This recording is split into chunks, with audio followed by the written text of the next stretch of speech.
नमस्कार, देश की बात में हाजिर हैं। पहले बात गटर सफाई में 4 लोगों की मौत की। फरीदाबाद में एक निजी अस्पताल के सीवर में काम करते समय 4 लोगों की मौत हो गई। इस घटना में रोहित और रवि, 2 सगे भाइयों की भी मौत हो गई। ये दोनों दिहाड़ी मजदूरी महज 400 रुपए के लिए करने यहां पर पहुंचे थे और इनकी जान चली गई। पहले रवि रंजन शुक्ला की ग्राउंड रिपोर्ट इस मसले पर देखते हैं। फरीदाबाद मोर्चरी के अंदर 4 सफाई मजदूरों की लाश है और बाहर मौत का कोहराम। बुधवार दोपहर बाद एक सेफ्टी टैंक की सफाई के दौरान 4 मजदूर रोहित, रवि कुमार, विशाल और रवि गोलदार की मौत हो गई। इस हादसे में रवि और रोहित 2 सगे भाइयों ने भी जान गंवाई। इनके पिता की पहले ही मौत हो चुकी थी। पूरा घर इन दोनों ही भाइयों की मजदूरी से चलता था। घर में अब विधवा मां और दोनों भाइयों की पत्नी और 3 बच्चे ही बचे हैं। घर की आर्थिक हालत खराब होने के चलते ये दोनों भाई 400 रुपए रोज पर एक प्राइवेट सफाई कंपनी में काम करते थे। एक साल के बच्चे हैं दोनों बेटियों पर। मैं उन बेटियों की माँ हूँ, मैं अपाहिज हूँ। दोनों बेटियां, एक बच्चा है। अब मैं तो कुछ कर नहीं सकती हूँ। सास तो विधवा है, मैं तो अपाहिज हूँ। इनके जो 2 ही बच्चे मेरे, ऊपर वाले ने ले लिया। मेरी बेटियों को इंसाफ चाहिए। मेरी बेटी के 1 साल के बच्चे हैं, मेरी बेटी को इंसाफ चाहिए। बुधवार दोपहर को फरीदाबाद के एक निजी अस्पताल में 4 सफाई मजदूर इस सेफ्टी टैंक की सफाई के लिए उतरे थे। बताया ये भी जा रहा है कि बिना सुरक्षा उपकरणों के मजदूर सुपरवाइजर की मौजूदगी में सेफ्टी टैंक में उतरे थे। अस्पताल ने कैमरे के सामने बात नहीं की, लेकिन उनका कहना है कि ये सेफ्टी टैंक नहीं बल्कि रेन वाटर हार्वेस्टिंग का टैंक था। हम अस्पताल में उस जगह पर पहुंचे जहां मजदूरों की मौत हुई थी। अस्पताल के प्रशासन ने हमसे कैमरे पर कोई बात नहीं की। उनका ये कहना है कि वो कैमरे पर बात नहीं करेंगे, लेकिन अनऑफिशियल उन्होंने जो है वो ऑफ द कैमरा उन्होंने यही कहा कि ये जो सेफ्टी टैंक है इसको अस्पताल बता रहा है कि ये वाटर हार्वेस्टिंग का टैंक है। लेकिन मैं आपको इसका दूसरा पहलू ये दिखाऊं कि अभी हम खड़े हैं और अभी भी बहुत ज़्यादा स्मेल आ रही है।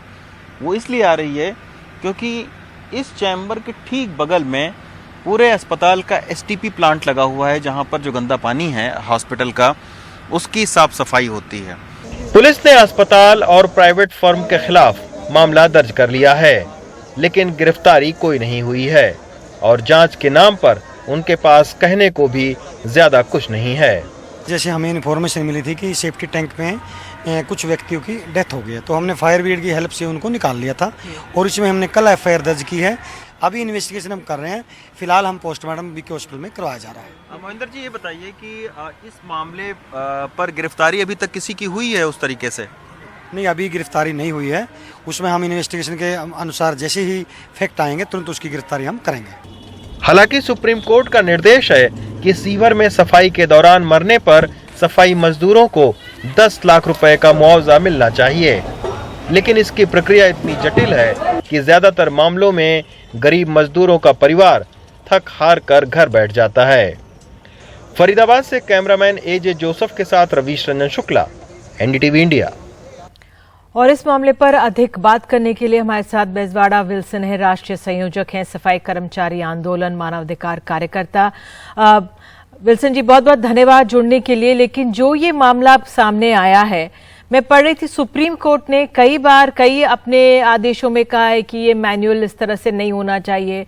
फिर 2020 की एक रिपोर्ट है कैसे 5 साल में 800 लोगों ने इस तरह से सीवेज क्लीनिंग में अपनी जान गंवाई है।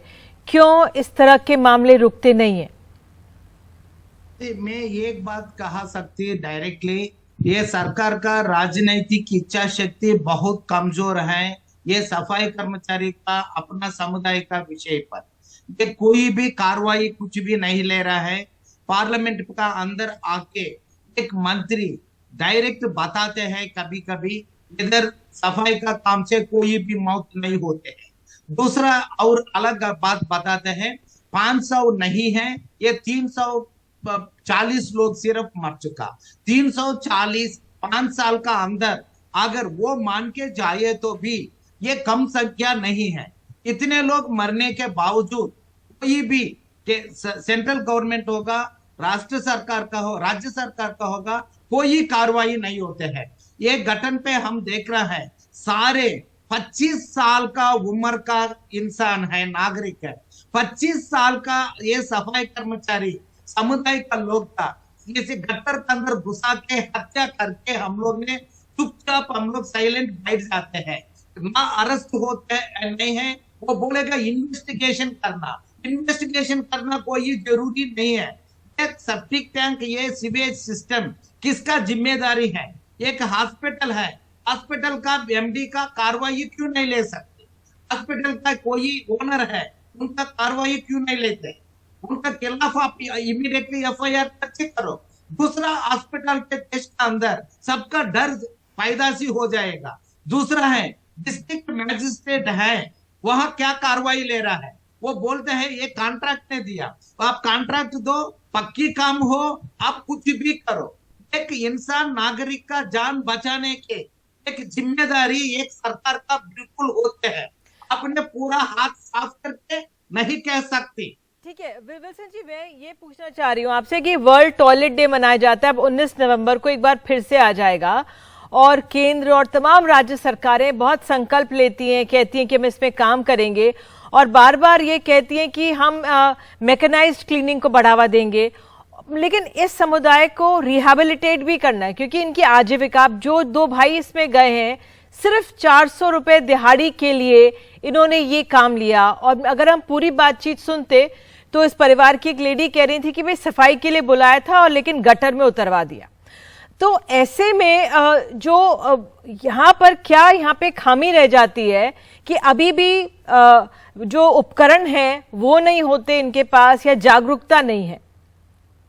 एक बात होता है, कानून तो बहुत क्लियर कहते हैं और रूल्स भी फ्रेम कर चुका। रूल्स कहते हैं क्या क्या वो सेफ्टी केयर इस्तेमाल करना पड़ता है ऐसा काम करने के समय। इसका अलावा एक सरकार ने एक निर्णय लेना पड़ते हैं। हमारा का इतने सीवेज वाटर इतने आभारी है, फरीदाबाद होगा, दिल्ली होगा और कहीं भी होगा, क्या यांत्रिक रूप से काम करने का हमारे पास सफिशिएंट मशीन है? कहीं भी नहीं है। एक शहर का अंदर भी ये देश पे 75 साल आजादी के बाद हम नहीं कह सकते हमारे पास सारे यांत्रिक रूप से साफ करने की ताकत है।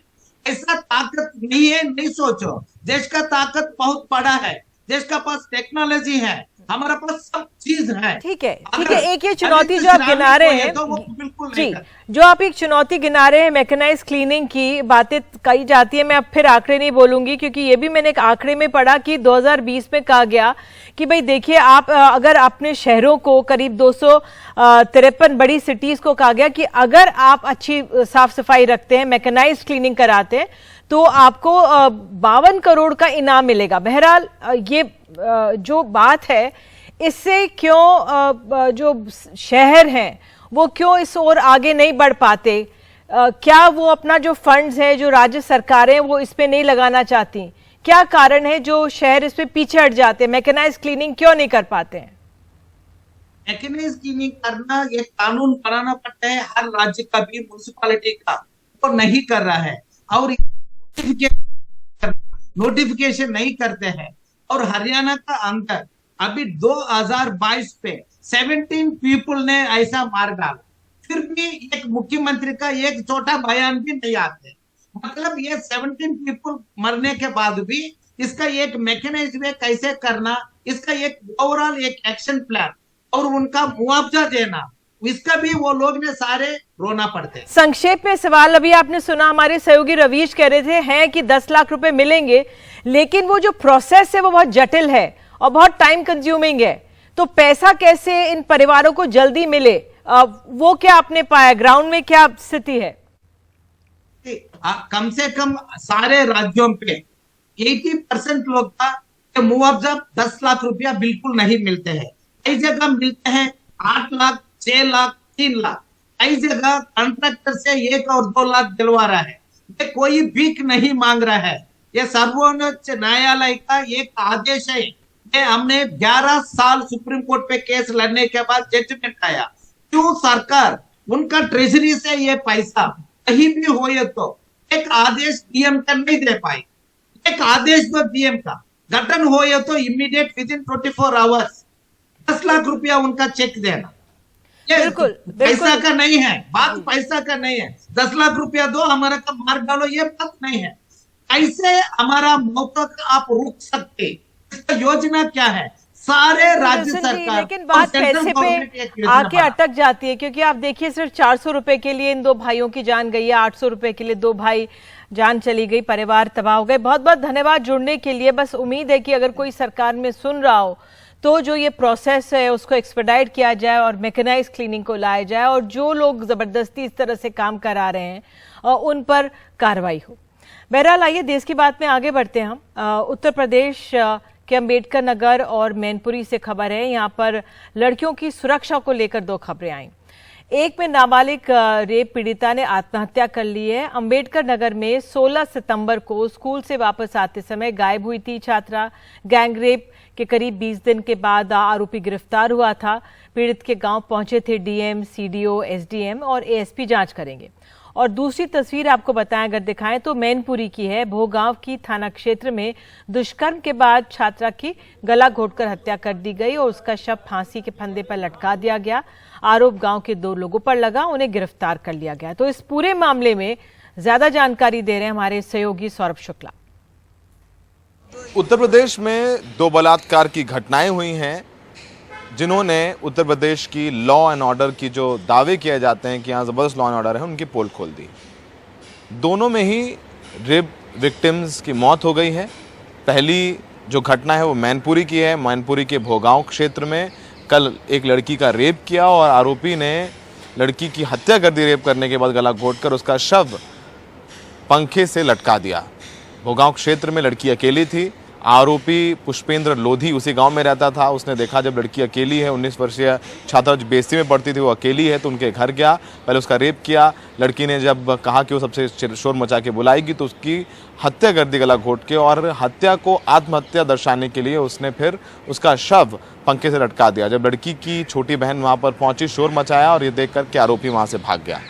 पुलिस मौके पर पहुंची और जो शिनाख्त की गई कि आरोपी कौन है, तो गांव के ही 2 लड़के, एक पंकज शाक्य और पुष्पेंद्र लोधी, इनको पुलिस ने सुबह आज गिरफ्तार कर लिया है। दोनों ही आरोपियों पर रेप और हत्या की धारा के तहत मुकदमा दर्ज कर लिया गया है और इनकी कोर्ट में पेशी भी करा दी गई है। अंबेडकर नगर में 16 सितंबर को एक छात्रा का अपहरण किया जाता है। वो स्कूल से लौट रही थी, नाबालिग छात्रा, उसका अपहरण किया जाता है।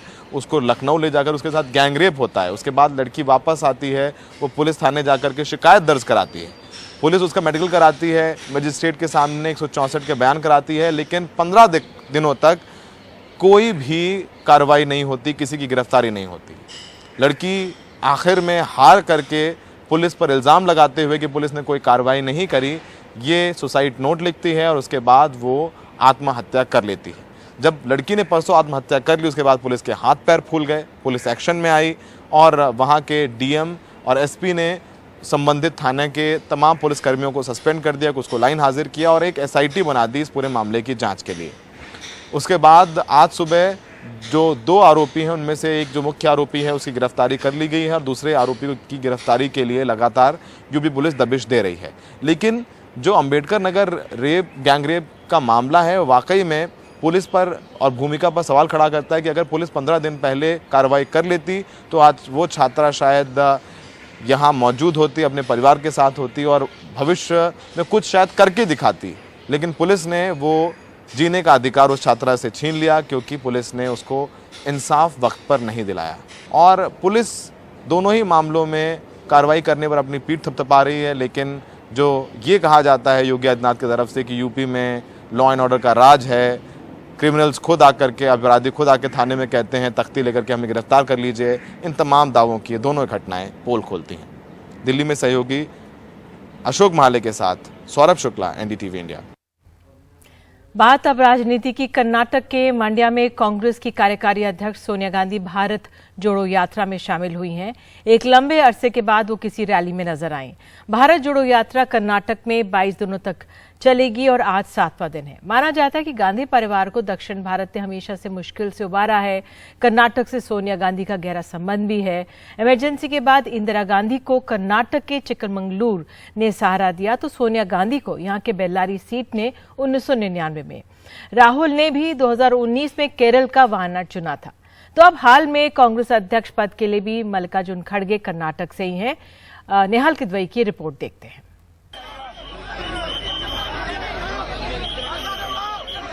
कांग्रेस की कार्यकारी अध्यक्ष सोनिया गांधी पहली बार भारत जोड़ो यात्रा से जुड़ी तो कार्यकर्ताओं से लेकर नेताओं सभी में उत्साह था।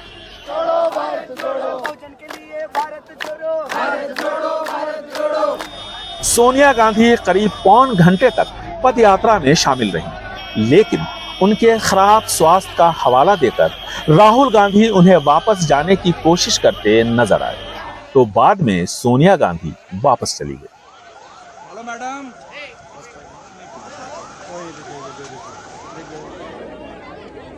लेकिन इसी बीच एक और तस्वीर चर्चा में आई।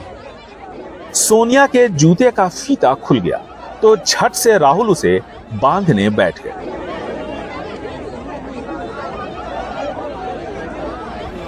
सोनिया गांधी और राहुल से मिलने और उन्हें देखने काफी भीड़ उमड़ी, वो भी मंड्या में, जो कि जेडीएस का गढ़ माना जाता है। राहुल गांधी को देखा, सोनिया गांधी को देखा। राहुल गांधी को देखना सबसे अच्छा लगा क्योंकि वो हमारे लिए इतना सफर कर रहे हैं, तो हम भी उसके साथ आगे आगे जाना चाहते हैं। यात्रा में भारत जोड़ो में हम भी शामिल होकर बहुत खुशी हुई हमको। एक महिला जो देख नहीं सकती वो फूल लेकर देने आई, लेकिन भीड़ ने उसका हौसला पस्त कर दिया। मिस्टर राहुल गांधी, ये फूल मैं राहुल गांधी के लिए लाई हूँ। भारी भीड़ की वजह से मैं उनसे मिल नहीं पाई, न ही उन्हें दे पाई। कांग्रेस विधायक सौम्या रेड्डी खुश हैं कि वो सोनिया से मिल पाई। हम सभी महिला विधायक आज आए, आई थिंक सभी आए उनसे मिलने के लिए, खास कर के लिए आए क्योंकि वो हमारे लिए तो आदर्श नारी है इंदिरा गांधी जी के बाद, तो हमें बहुत खुशी हो रही है उनसे मिलकर। भारत जोड़ो यात्रा की वजह से राहुल की छवि बेहतर हुई है। गांधी जयंती के दिन मैसूर में बारिश में भीग कर दिया हुआ भाषण वायरल हुआ।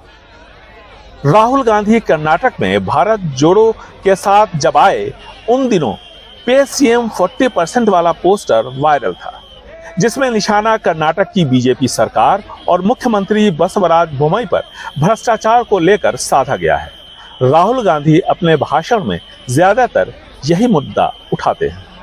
हिंदुस्तान की शायद सबसे भ्रष्ट सरकार है, ये हर चीज में 40% कमीशन लेती है। कर्नाटक के कॉन्ट्रैक्टर्स ने प्रधानमंत्री को चिट्ठी लिखी, कहा कि कर्नाटक में 40% कमीशन का राज चल रहा है, प्रधानमंत्री ने कोई कार्रवाई नहीं की। तो इस यात्रा का लक्ष्य, ये जो मुद्दे हैं, ये पूरे हिंदुस्तान में इन मुद्दों के लिए लड़ना है। जब कभी भी कांग्रेस पर संकट गहराया, गांधी परिवार ने कर्नाटक का रुख किया और इस राज्य ने कभी निराश नहीं किया। 1980 में इंदिरा गांधी को सुरक्षित सीट चिकमंगलुरु में कामयाबी मिली तो 1999 में सोनिया गांधी ने बेल्लारी का दामन थामा और अब पार्टी के नए अध्यक्ष के तौर पर मल्लिकार्जुन खड़गे का नाम तय माना जा रहा है। भारत जोड़ो यात्रा अपनी रफ्तार से आगे बढ़ रही है, लेकिन दिल्ली अभी दूर है।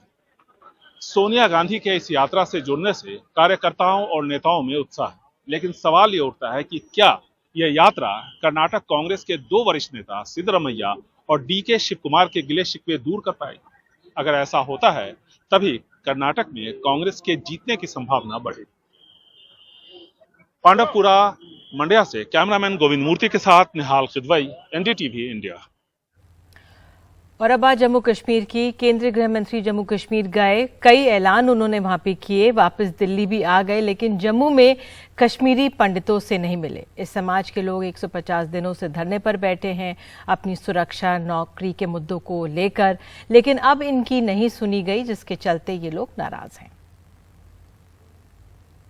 भारत माता की जय। ये कश्मीरी पंडित पिछले 150 दिनों से गुहार लगा रहे हैं कि जम्मू कश्मीर प्रशासन उनकी आवाज सुने।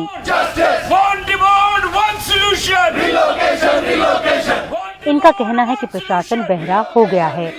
इस हफ्ते जब केंद्रीय गृह मंत्री अमित शाह जम्मू पहुंचे थे, उन्हें उम्मीद थी कि गृह मंत्री उनसे भी मिलेंगे। इनमें से आस लगाकर राजौरी भी कई पहुंचे, लेकिन वहां भी मुलाकात नहीं हो पाई। मैं जो सोच के गया था बहुत कॉन्फिडेंस के साथ कि मैं रिलोकेशन का मेमोरेंडम उनको दूंगा और फिर हमारी रिलोकेशन होगी, वो टोटली इम्पॉसिबल हो गया, क्योंकि मेरे को अपॉर्चुनिटी नहीं मिली मेमोरेंडम उनको दे सकूं कि सर ये हमारा मेमोरेंडम है, हमें रिलोकेट कीजिए। मेरे को अपॉर्चुनिटी नहीं मिली, क्योंकि सिर्फ मेमोरेंडम देना ही नहीं था, उनके हाथ तक ही नहीं पहुंचाना था, उनको समझाना भी था, उनको बताना भी था कि इस मेमोरेंडम में लिखा क्या है, हम लोग चाहते क्या हैं, उनको कन्विंस भी करना था कि इसमें हम क्यों चाहते हैं रिलोकेशन। आखिर हमारी लाइफ को जो इतना रिस्क है, हमारी जो टारगेट किलिंग हो रही है, उसको रोकना है। वो 2 मिनट 3 मिनट के अंदर अंदर या खड़े खड़े मैं नहीं बता सकता था। मंगलवार को कश्मीरी पंडित संघर्ष समिति ने एक ट्वीट में समुदाय के प्रति उदासीनता पर नाराजगी जताई। दरअसल पीएम पैकेज कर्मचारी के रूप में बडगाम के राजस्व विभाग में काम करने वाले राहुल भट्ट की हत्या के बाद कश्मीरी पंडित सुरक्षित नियुक्ति की मांग करते रहे हैं, आंदोलन भी कर रहे हैं। उसके बाद मास माइग्रेशन जैसे हुआ और कई कश्मीरी नौजवान श्रीनगर से जम्मू आ गए। कर्मचारी ऑल माइग्रेंट विस्थापित कर्मचारी संघ के बैनर तले ये लोग बीते 150 दिनों से धरने पर बैठे हैं। प्रशासन ने उनकी अब सैलरी भी काट ली है। हमारे ये नवरात्रे भी चल रहे थे, अभी दशहरा भी कल था, अभी आने वाली दिवाली भी है, तो हमारे कई भाइयों की एम्प्लॉयज की सैलरी पिछले 4-4, 5-5 महीनों से बंद रखी है। कुछ डीडीओज ने, सभी ने नहीं, ऑलमोस्ट 80% एम्प्लॉयज की सैलरी आई है, लेकिन कुछ डीडीओज ने पता नहीं वो किन के इशारे पे ये कर रहे हैं। तो हम चाहते हैं, उनसे भी गुजारिश करते हैं और सरकार से भी गुजारिश करते हैं कि उन डीडीओज को हिदायत दी जाए, इनकी सैलरी निकाली जाए। इस समुदाय का कहना है कि सरकार उन्हें सिर्फ वोट बैंक की तरह इस्तेमाल करती रही है, उनकी जान की किसी को परवाह नहीं है। खुद केंद्रीय गृह मंत्रालय के आंकड़ों के मुताबिक 2017 से अप्रैल 2022 तक 34 अल्पसंख्यक समुदाय से जुड़े लोग घाटी में मारे जा चुके हैं और अनुच्छेद 370 के हटाए जाने के बाद 14 कश्मीरी पंडित या हिंदू समुदाय से जुड़े लोग मारे गए हैं। जम्मू कश्मीर में इलेक्टोरल रोल्स जो हैं वो बहुत जल्द फाइनलाइज कर दिए जाएंगे। हो सकता है कि अगले साल चुनाव भी वहां पर हों। ऐसे में अगर भारतीय जनता पार्टी को अपनी खुद की वहां पर सरकार बनानी है तो उसे घाटी में भी अपनी पकड़ और ज्यादा पक्की करनी होगी। इसके चलते कश्मीरी पंडितों का जो गुस्सा है, जो उनकी जायज मांगे हैं, उस पर भी उन्हें जल्द से जल्द ध्यान देने की जरूरत है। नई दिल्ली से नीता शर्मा, एनडीटीवी इंडिया के लिए। और देश की बात में आगे बात करेंगे चुनावी सुधारों की। कैसे चुनाव आयोग के नए प्रस्तावों पर एक बड़ी राजनीतिक बहस छिड़ गई है। एक ब्रेक।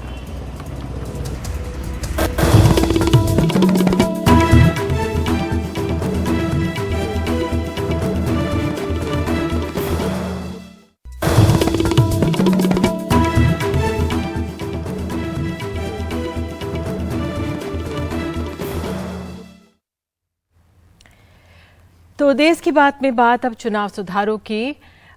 देश में चुनाव सुधार और राजनीतिक दलों की फंडिंग के मसले पर चुनाव आयोग के नए प्रस्तावों पर एक बड़ी राजनीतिक बहस छिड़ गई है। कई विपक्षी दलों ने इस पर सर्वदलीय बैठक बुलाने की मांग की है, जबकि कानून मंत्री ने कहा है कि सरकार चुनाव सुधार के लिए मौजूदा कानून में बड़े बदलाव के लिए तैयार है। भारत सरकार चुनाव सुधार से जुड़े चुनाव आयोग के नए प्रस्तावों पर आयोग के साथ गंभीरता से सलाह मशवरा कर रहा है और मौजूदा कानून में संशोधन करने के लिए तैयार है। टाइम्स ऑफ इंडिया अखबार से बातचीत में कानून मंत्री किरण रिजिजू ने कहा, मेरी चुनाव आयोग के साथ लोक प्रतिनिधित्व अधिनियम और चुनावों के नियमों में जरूरी संशोधन के मुद्दे पर चर्चा चल रही है। बदलते समय और परिस्थिति के मुताबिक सरकार जरूरी सलाह मशवरे के बाद चुनाव सुधार के लिए कदम उठाएगी। कानून मंत्री का बयान चुनाव आयोग के उस नए प्रस्ताव के ठीक बाद आया है जिसमें आयोग ने सभी राष्ट्रीय और क्षेत्रीय दलों को चिट्ठी लिखकर कहा कि राजनीतिक दलों को चुनावी घोषणा पत्र में किए गए वादों के वित्तीय अनुमान और उन्हें फंड करने के तरीकों और साधनों का विवरण देना होगा। सभी राजनीतिक दलों से इस प्रस्ताव पर 19 अक्टूबर तक जवाब मांगा गया है। वामदल मानते हैं ये विषय चुनाव आयोग के अधिकार क्षेत्र में नहीं आता है। सीपीआई महासचिव डी राजा ने इसका विरोध किया है। पॉलिटिकल पार्टीज क्या बोल रहा, लोग को, जनता को, देश को क्या करना, क्या बोल रहा, ये पॉलिसी मैटर्स है। ये जनता का, it is for people to decide whether they accept those promises और रिजेक्ट दोज प्रॉमिसेस। शिवसेना सांसद प्रियंका चतुर्वेदी ने चुनाव आयोग के प्रस्ताव को राजनीतिक दलों के कामकाज में हस्तक्षेप करार दिया है, जबकि जनता दल यूनाइटेड ने आरोप लगाया है कि चुनाव आयोग दूसरे संवैधानिक संस्थानों के अधिकार और कर्तव्यों का हनन कर रही है। चुनाव आयोग को भी एक आचार संहिता में रहना चाहिए। जो मॉडल कोड ऑफ कंडक्ट है वो चुनाव आयोग पर भी लागू होना चाहिए। चुनाव के वक्त में जो वायदे किए जा रहे हैं ये देखने के लिए, करने के लिए पॉलिटिकल पार्टीज़ को, सभी पॉलिटिकल पार्टीज़ को सरकार को मीटिंग में बुलाना चाहिए कि सब पॉलिटिकल पार्टीज़ बैठ कर इस पे आचार संहिता तय करें। राजनीतिक दलों की पॉलिटिकल फंडिंग, चुनावों से पहले इलेक्शन मैनिफेस्टो में राजनीतिक दलों द्वारा किए जाने वाले वायदों की व्यवहारिकता और मॉडल कोड ऑफ कंडक्ट की गाइडलाइंस में संशोधन का प्रस्ताव रख के चुनाव आयोग ने इस मसले पर देश में एक बड़ी राजनीतिक बहस छेड़ दी है। सरकार ने संकेत दिया है कि वो चुनाव सुधार के एजेंडे को लागू करने के लिए कानून में संशोधन करने को तैयार है। अब सरकार के सामने अगली चुनौती इस संवेदनशील मसले पर राजनीतिक दलों में आम राय बनाने की होगी। दिल्ली से राकेश सिंह के साथ हिमांशु शेखर, एनडीटीवी इंडिया। और देश की बात में आगे बात करेंगे बच्चों की खांसी की दवा क्या बन गई है जानलेवा। WHO के इस दावे के बाद हरियाणा की इस दवाई कंपनी के यहाँ से लिए गए आज सैंपल्स।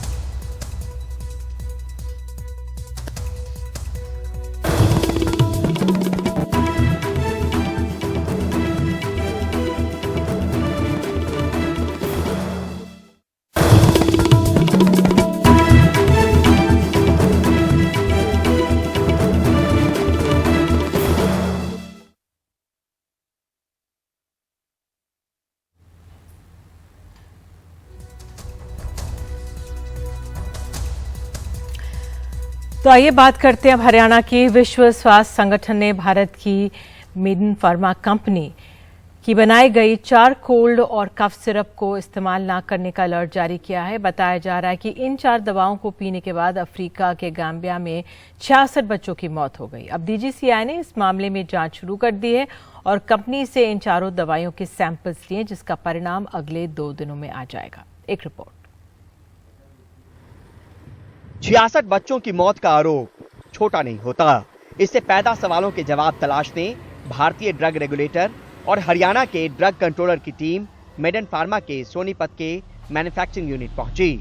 स्वास्थ्य मंत्रालय के सूत्रों से मिली जानकारी के मुताबिक शक के घेरे में आई 4 दवाइयों के सैंपल ले लिए गए हैं। इसकी जांच के नतीजे 2 दिनों में आएंगे। हालांकि WHO की एडवाइजरी को लेकर स्वास्थ्य मंत्रालय की कुछ आपत्तियां भी हैं। सूत्रों के मुताबिक WHO ने एडवाइजरी जारी करने से पहले नियमों के मुताबिक भारतीय रेगुलेटर को न तो दवा के लेबल की फोटो दी और न ही उसके बैच की जानकारी। स्वास्थ्य मंत्रालय इस बात को भी देख रहा है कि ये 4 कोल्ड और कफ सिरप गाम्बिया ही भेजे गए या देश में कहीं और भी किसी दूसरे देश में भेजी गई दवा टेस्टिंग के बाद ही प्रयोग में लाई जाती है। तो WHO बताए कि बाजार में उतारने से पहले क्या इन 4 दवाओं की जांच गाम्बिया में की गई थी। हम फिलहाल नेताजी सुभाष पैलेस में, जो पीतमपुरा में, यहीं पे कॉर्पोरेट ऑफिस है मेडन फार्मास्यूटिकल्स लिमिटेड का। और यहाँ पे आप देखिए कि फिलहाल जो है ये सुबह में ये बताया गया कि ये ऑफिस खुला जरूर था, लेकिन अब ये बंद कर दिया गया है। इस पे ताला लगा हुआ है। यहाँ पे कोई फिलहाल मौजूद नहीं है, लेकिन आरोप इसी कंपनी को लेकर लगा है कि जिसमें इसके कफ सिरप, कोल्ड और कफ सिरप पीने के बाद जो है वो बच्चों की मौत हो गई। WHO ने प्रेस कॉन्फ्रेंस करके कहा कि लोग प्रोमिथाजीन ओरल सॉल्यूशन, कोफैक्सिमिलीन बेबी कप सिरप, मकोफ बेबी कप सिरप और मग्रिप एंड कोल्ड सिरप के प्रयोग से बचें। WHO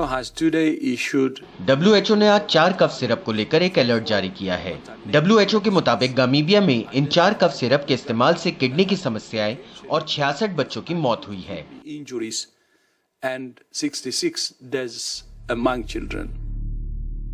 भारत के केमिस्ट और ड्रगिस्ट ऑर्गेनाइजेशन ने मेडन फार्मा के सवालों के घेरे में आए चारों सिरप की भारत में मौजूदगी से इनकार किया है। WHO ने गाम्बिया में जो 4 कफ सिरप देखी हैं जिसपे बच्चों की कुछ डेथ्स हुई हैं, इसके बारे में हमने पता किया है कि जो मेडन फार्मास्यूटिकल सोनीपत कंपनी है वो केवल एक्सपोर्ट में है, देश में उसका कोई मार्केटिंग नहीं है। फिर भी हमने एहतियात के तौर पर DCGI को भी यह पूछा है कि अगर हमें देश में कुछ इसके प्रति हमारे केमिस्टों को 9,40,000 केमिस्टों को आगाह करना है तो हाँ हमें बताएं ताकि हम अपने लोगों को सूचित कर सकें। जांच पड़ताल से लेकर सवालों का दौर जारी है। सवाल भारत की फार्मा कंपनी पर भी है और WHO पर भी। जवाब जल्दी तलाशने जरूरी हैं क्योंकि सवाल जिंदगी का है। नई दिल्ली से परिमल कुमार, NDTV इंडिया। और देश की बात में आपको एक आगे दिखाएंगे खास खबर, किस तरह से फर्जी चीनी IT कंपनियां आपको कहेंगी कि हम आपको दुबई, थाईलैंड में नौकरी देंगे, लेकिन वहां पर आपको बंधक बनाकर अवैध काम कराए जाते हैं, मारा पीटा तक जाता है। एक रिपोर्ट दिखाएंगे, जरूर देखिएगा देश की बात।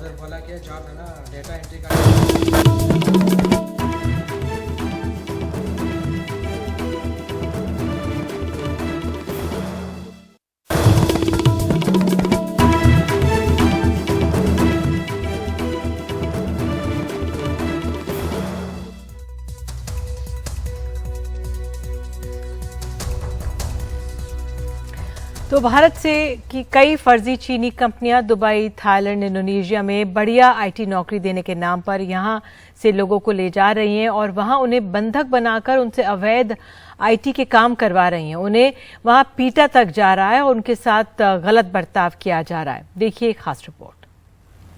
मेरा ये दूसरा जन्म है। अभी 2 तारीख को मेरा बर्थडे था। फैमिली वालों ने कहा है कि बेटा तेरा दूसरा जन्म है ये। मेरे को उम्मीद नहीं थी, लोगों ने उम्मीद छोड़ दी थी। 43 साल के हरीश कुमार हमसे अपनी आप बीती सुनाते हुए भावुक हो जाते हैं। वही है, उसी ने बचाया, भगवान ने, नहीं तो। इस साल मई में नौकरी की तलाश में दुबई गए, फिर एक चीनी IT कंपनी के झांसे में आकर नौकरी के लिए थाईलैंड पहुंच गए। पवन से वादा किया गया था कि मोटी सैलरी और रहने के लिए घर दिया जाएगा।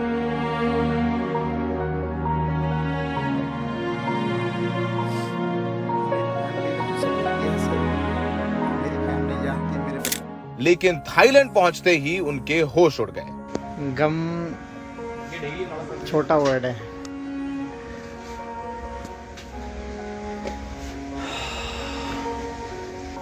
ये बच्चे नए 20-22 साल के लड़के हैं, दुबई से आके यहाँ पे काम के लिए आए।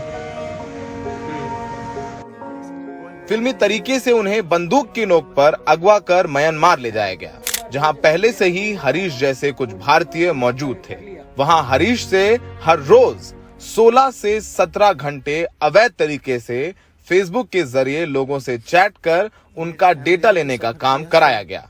और जब हरीश ने भारत जाने की बात की तो उन्हें पीटा गया, यहां तक कि बिजली का करंट भी लगाया गया। मेरी फैमिली ने जो सफर किया सर, वहां रह रहे दूसरे भारतीयों के साथ भी जानवरों जैसा बर्ताव किया गया। कुछ को तो हथकड़ियां लगाकर कमरे में बंद कर दिया जाता था। वो हमारे साथ टॉर्चर करने लगे, हमें मारपीट करने लगे और हमारे को करंट लगाया गया। हमें दौड़ाने लगे, 10-10 किलोमीटर की रेस लगाते थे हमें, और बहुत खाना नहीं देते थे। हरीश और दूसरे बंधकों का परिवार भारतीय विदेश मंत्रालय से मदद की गुहार लगाता रहा, पर मदद नहीं मिली। किसी तरह म्यांमार की सेना ने हरीश समेत 17 लोगों को बचाया और थाईलैंड छोड़ दिया।